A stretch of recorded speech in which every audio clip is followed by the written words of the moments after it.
বিক্রমপুর মুন্সিগঞ্জের মেয়ে, সো ওখানেই যাওয়া হচ্ছে। মা আফসিন এদিকে তাকাও তো।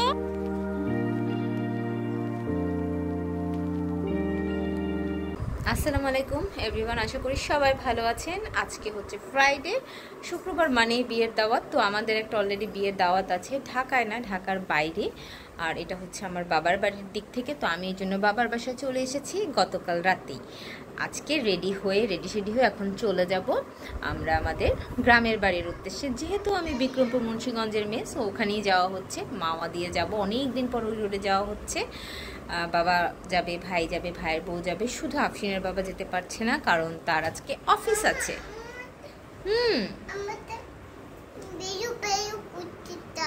হ্যাঁ যাচ্ছি বাবা, এই যে মামু আসলেই আমরা যাব। তো রেডি হয়ে বসে আছি, জাস্ট কিছুক্ষণের মধ্যে বের হব। বের হওয়ার সময় আপনাদের সাথে শেয়ার করব। আর আমাদের গ্রামের বাড়ির টুকটাক ভিডিও তো শেয়ার হবেই। লাইটের আলোটা পড়তেছে প্রচুর। তো এই হচ্ছে, কোলে নিতে হবে। আফসিন কোলে আসার জন্য অস্থির হয়ে আছে। ওদিকে আমার ভাস্তিও, মানে দুই বাচ্চা হলে যা হয়, তারা দুষ্টামি করে একাকার হয়ে যাচ্ছে।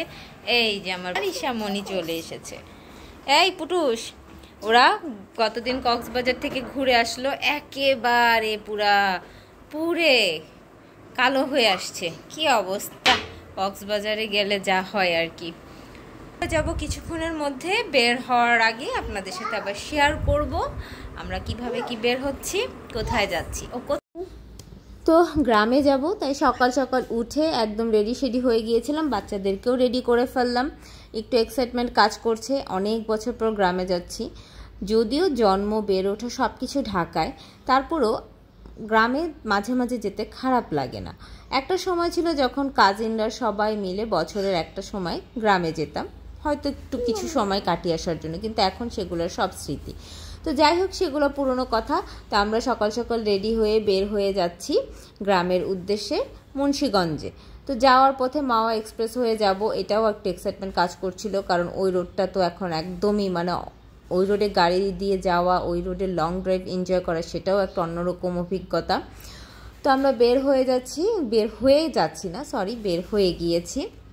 আর এই যে সেই কাঙ্ক্ষিত মাওয়া এক্সপ্রেসওয়ে। তো এবার মনে হলো এই রোডে বেশ গাড়ির চাপ আছে, বড় গাড়ি ছোট গাড়ি ভালোই চাপ। মানে আগে যে একটা গাড়ির স্পিড উঠানো যেত, এখন সেটা খুব টাফ। বড় গাড়িগুলো তো খুব হাই লেভেলে চলে, মানে ছোট গাড়িগুলোকে তারা পাত্তাই দেয় না। তাই এই রোডে এখন গাড়ি চালাতে গেলে একটু সাবধান হয়ে চালানোই আমি মনে করি বুদ্ধিমানের কাজ। তো আমাদের যেতে যেতে 2-2.5 ঘন্টা লেগেছিল এই সব কিছু মিলে। আর এত সুন্দর ওয়েদার ছিল, এত সুন্দর রাস্তা ছিল যে বাচ্চাগুলা ঘুমিয়ে পড়েছে। আমারটা তো ঘুমিয়ে পড়েছে, আর আমার ভাস্তি, সেও ঘুমের প্রিপারেশন নিচ্ছে। ওরা ঘুমিয়েছিল আর আমরা এনজয় করছি এই সুন্দর রাস্তা, সুন্দর ওয়েদার। যেতে যেতে ওয়েদারটা বেশ সুন্দর ছিল, তবে গ্রামে যাওয়ার পরে বেশ ভালো একটা গরম পেয়েছি আমরা। তো এই সুন্দর রাস্তা উপভোগ করতে করতে চলে যাব মুন্সিগঞ্জের উদ্দেশ্যে, আমার দাদা বাড়িতে। অনেক বছর পর গ্রামে যাচ্ছি, চিন্তা করতে ভালো লাগছে। মাঝে মাঝে এরকম গ্রামে যাওয়া উচিত।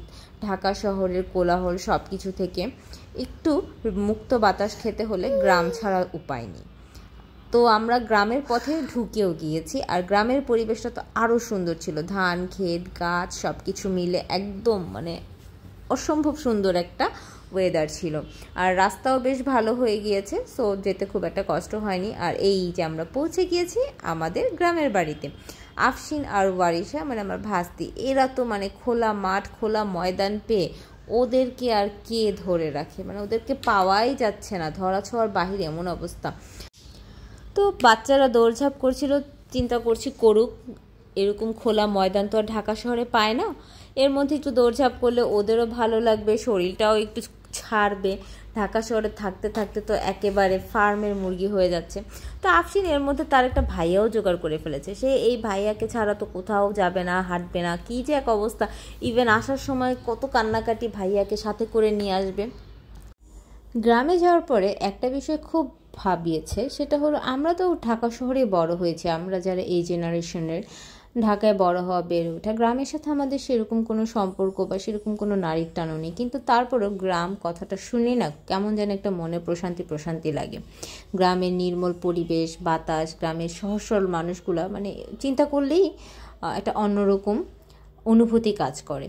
তো এই যে গ্রামে এতদিন পরে গিয়েছি, অনেককেই চিনি না, আবার অনেককেই চিনি, তারপরে খুব ভালো লাগছিল। যে চিনেছে তার সাথে কথা হয়েছে, পরিচিত অনেককে দেখলাম, ভালো লেগেছে। তো গ্রামের এই পরিবেশগুলা আসলেই ঢাকা থেকে আমরা যারা যাই তাদের একটা অন্যরকম আবহাওয়া, অন্যরকম একটা অনুভূতি দেয়। আর আমাদের গ্রামে এই যে বিক্রমপুরের ঐতিহ্য কাঠের ঘর, এটা তো বলা বাহুল্য। যদিও এখন সবাই বিল্ডিং করে ফেলছে, বিল্ডিং তুলছে, বড় বড় রাজপ্রাসাদের মতো বিল্ডিং করছে, কিন্তু এই কাঠের ঘরের ঐতিহ্য কিন্তু শেষ হবে না। এই ঘরগুলো কিন্তু একদম কম দামি, তাও বলা যাবে না। এগুলো মেনটেন করাও যে কী কষ্ট, তারপরেও ঐতিহ্য ধরে রাখতে হয়। তা আমাদের গ্রামে বেশ কিছু কাঠের ঘর আছে, ঘরগুলো দেখছিলাম আর ভালো লাগছিল, ভিডিও করে নিয়েছি অনেক। তো সব মিলিয়ে সুন্দর একটা সময় কাটিয়েছি। বিকালটা পড়ে আসছিল, রোদটাও পড়ে গিয়েছে, তো এখন একদম একটু ঠান্ডা ঠান্ডা ভাব। সারাদিন তো অনেক গরম ছিল, এটা বলা যায় না, মানে গ্রামে গাছপালা আছে আবার রোদও কিন্তু কম না। তো সব মিলিয়ে গরম ঠান্ডা এই আবহাওয়ার মধ্যেই সুন্দর সময় কাটালাম।